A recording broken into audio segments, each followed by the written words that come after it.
Real quick before we get into the review, just gotta thank the people over on Patreon, because without their support, a lot of this upgraded content you see on the channel would not be possible. And I gotta say, on top of being able to respond to you guys in the DMs, you know, one of the fun things about the Patreon is every 3 months we do an anime and manga haul, and there's a lot of good goodies in that one. You also get sneak peeks at videos that haven't made their way onto the channel yet. I'm still figuring out what to do for actual YouTube memberships, so leave a suggestion down in the comment section below. But with that being said, thank you so much for all of you guys' support, and now let's get into the review. Yo, what's going on everybody? It's your boy Naruto Explain here, bringing you guys a review for Boruto episode 200. And before we go further, have to say 200 episodes of Boruto Naruto Next Generations. That is one hell of a milestone, and I gotta say, I'm loving the pacing. I'm loving the fact that we're continuing to progress in the actual manga story, while the anime is continuing to add extra information that is really fleshing out some of the characters and scenes. I'm really loving what this new director has been doing for us as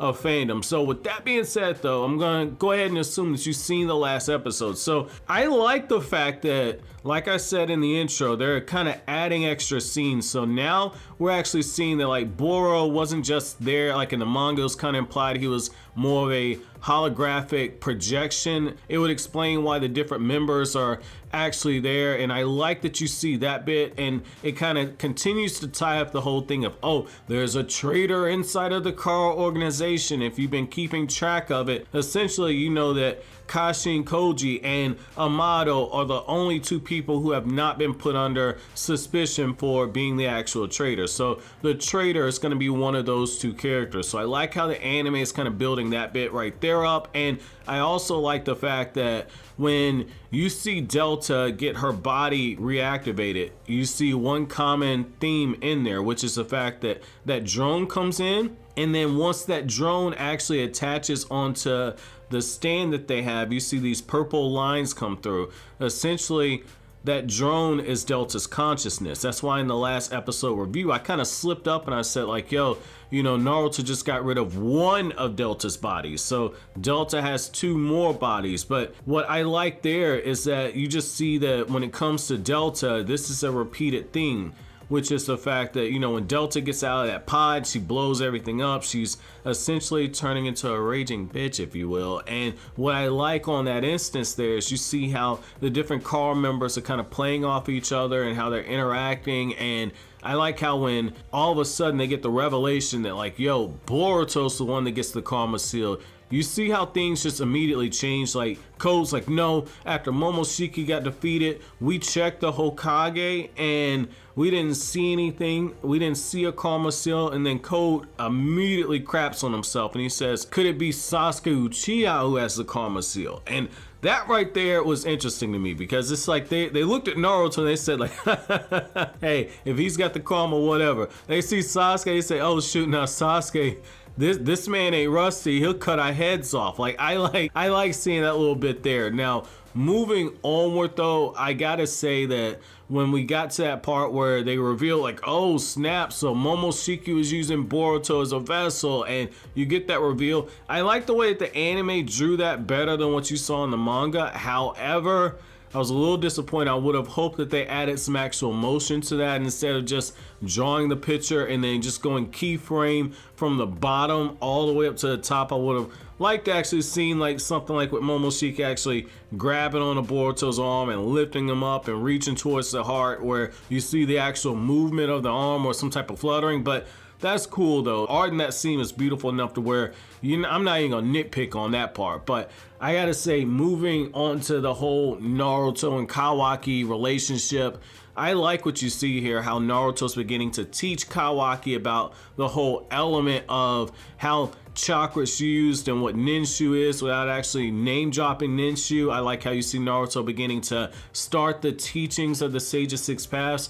That was kind of cool to see that, and I like how the anime did a good job of putting some emphasis on Kawaki's body. And so now we can stop these stupid ass discussions where people are like, oh my god, Kawaki's a normal human boy, why are you calling him a cyborg? Because in this episode you see he's a human being with artificial enhancements. That's why you see those metallic parts on him. His body was augmented with ninja tech. like all the other car members. So now the other thing that I thought was very much needed in this episode, and Ray on Twitter actually dropped this bit of information. So this is going to be a little hard for a video that I have coming up talking about the message of fatherhood in Boruto, but essentially we get direct confirmation that the manga scan that came out a few years ago, even though it was translated by Japanese speakers, when Amato refers to Delta as his daughter, the anime clears it up. And so when you hear the actual tone on how he was referring to her, when he says she's got such a smart mouth, that she wasn't in reference of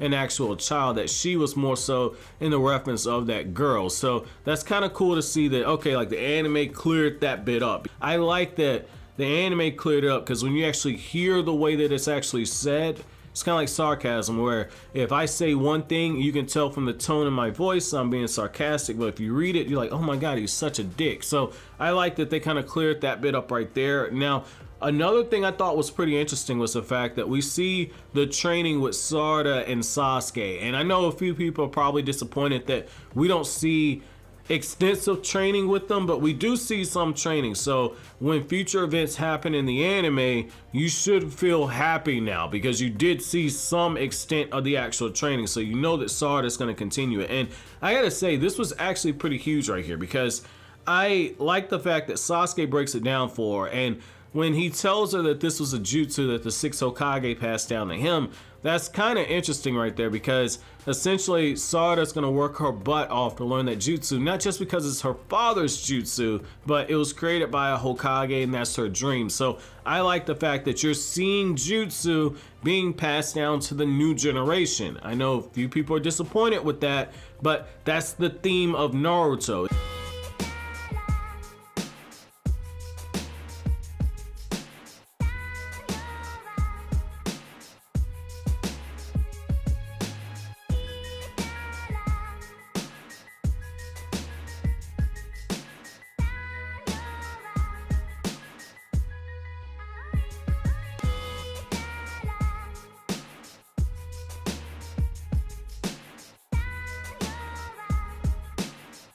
I like that you see that little instance right there to where it's like Sarada sees Sasuke perform the Chidori, and it's just like, god dog, like, you know Sasuke is extremely powerful, we all know that, but just a casual Chidori, he was able to run up to the waterfall, not only split the waterfall, but also create a crack in the stone base behind the waterfall. Now, why am I geeking out over that? Because if you guys recall, during Naruto's changing chakra nature training, when Naruto went to a waterfall, he had to use like 9,000 shadow clones just to split it using the change in chakra nature. So that kind of goes back to it with Sarada. Like, Sarada, in order to fully pull out the Chidori, she's gotta beef up her lightning release as well as her speed and destructive power. So that's cool to actually see that bit right there. That it's like, okay, Sarada's got a little bit of work that is ahead of her. And, you know, to her credit, you know, later on in the episode, she says that she's been training very hard as a result. And she wonders if Boruto and the rest of them have been training. And unknown to her, they were training. You see Kawaki, and I like how with Kawaki during this episode, while Sasuke is heading off to the Hokage office to take up the mission that he has, essentially Kawaki, over the course of an extended period of time, you know, he's doing shuriken training, absolutely sucks at it. He's doing one-on-one kunai training with Naruto, and when he tries to use chakra, the blows don't land as hard, but once he uses the karma seal, you know, Naruto essentially grimaces a little bit. And it's not to say that Naruto is struggling, it's just that there's an increase in actual output and power, and so he's having to raise the amount of strain that he had in order to actually hold off that attack. But I like how the anime actually shows you, like, yo, when Kawaki shoots off a chakra blast, essentially Naruto takes it head on, and Kawaki's like, oh, I didn't mean to hurt you. Naruto's looking at him like, yo, this ain't the time skip, you ain't gonna do nothing to me yet. I like that you see that part right there. That's like Naruto takes the attack and he's just looking at him like, dude, you're not gonna hurt me, I'm strong enough to take care of myself. So I thought that that was kind of nice to see that. I also like how the anime actually made Konohamaru relevant again. It's like Konohamaru fans are eating real good this week because we actually saw him in the manga for the first time in two years, this last chapter, and now in this episode they clear up like, okay, Konohamaru's been grieving over the character of Mujino's death, and now he's gonna be one of the guards outside the Hokage residence, and Shikamaru's like, look, like, I need you to keep an eye on things. So I have hope now that maybe when the next big fight takes place, Konohamaru will actually participate because he's right there. I'm strongly hoping. I'm going to give myself hope. I'm going to hope against hope, because if we have a situation where Konohamaru gets knocked out before that happens, I'm going to be very pissed off. So I'm really hoping that this is a change that they're going to make. And God knows they've made changes to stuff that has come from the manga in the past. I'm rooting for Konohamaru at this point because he cannot continue to get showed up, man. That Konohamaru disrespect is real. They can have Sarada and Mitsuki there during the Karma Seal training and with the sparring matches and all that. They can surely give Konohamaru a little bit of shine too. So I like that, you know, you see the other side of Shikamaru, where Shikamaru's like, look, man, like, I let you make this call, but I'm gonna use a little bit of my veto power. So I like that you see that aspect. And I gotta say, there was also one really cool scene where when Kawaki's putting that vase together, you know, the thing I've always said is that him putting that vase together is symbolic of him putting his humanity back together. But I like how when the episode actually ends off is you see Kawaki's getting ready to go outside and he's looking for that missing vase piece, because there's a small piece that is missing, which is very symbolic, especially when you know what's happening to the character in the manga. It's so symbolic that he's looking for a piece that is missing from his humanity, because Kawaki's missing something of himself right now. So that was kind of cool to see that. But I like how Kurama pops up, and it's like Kurama is like, yo boy, sit down for a second. You and I, we have things to discuss. You're not leaving the Hokage's side without me having a good talking to you. So Kurama's getting ready to do the talk no jutsu, man. You saw it in the episode preview where Kurama's sitting there and you see the flashbacks, you see Naruto on the swing. It's like when you see the swing, you know that things are about to get real. So I thought that was kind of cool that, like, the anime looks like it's going to be adding a little bit extra scenes in that part of that conversation with Kawaki and Kurama from the actual manga adaptation. I'm all here for this because, you know, that's going to be a very emotional moment right there. But, you know, Sasuke's mission, for those of you guys who are wondering, that mission, Boruto as a series is never going to be the same after Sasuke goes on that mission to discover what he discovers.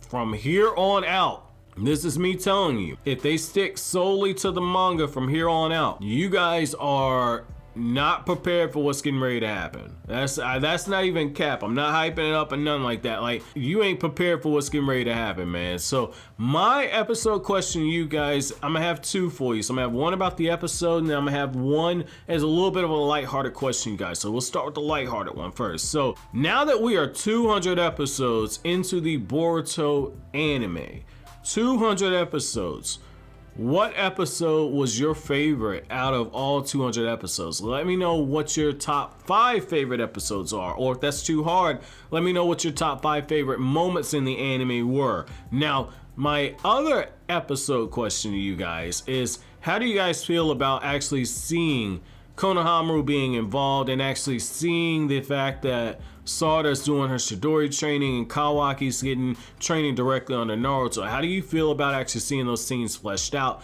Let me know down in the comment section below. But as always, guys, if you like anything I had to say, don't forget to comment, rate, subscribe, and share. Thank you so much for watching to the end. Have an awesome day, guys.